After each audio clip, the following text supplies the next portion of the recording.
I think you could change students' lives by having a semester that was geared almost entirely to memorizing poems. Nothing else. You wouldn't even necessarily have to talk about them. You could say, let's say a few words, or let's ask a few questions of this person, since they spent so much time. They're the expert now with this poem.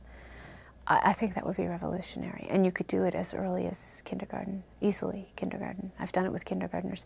Do you know what they told me about Robert Frost stopping by woods on a snowy evening?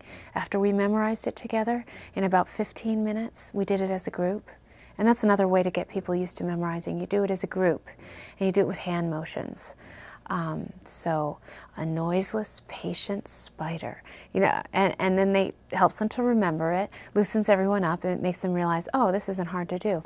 But these kindergartners, actually it was my daughter's class, who's now 17, so she was 5, and we went through Stopping By Woods on a Snowy Evening, and we got to the core meaning of, he finds peace here. He wants to stay, but he can't.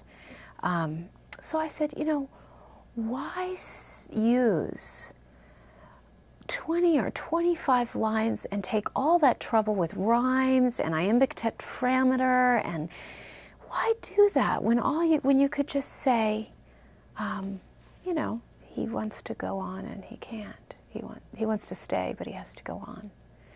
And one kindergartner raised his hand and said, he says it like he means it. And I thought, you know what? That is a good definition of poetry. There you go. That's probably the most profound.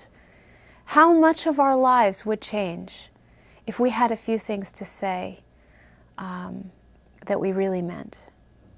And if people didn't say things unless they really meant them and had thought about them and crafted them.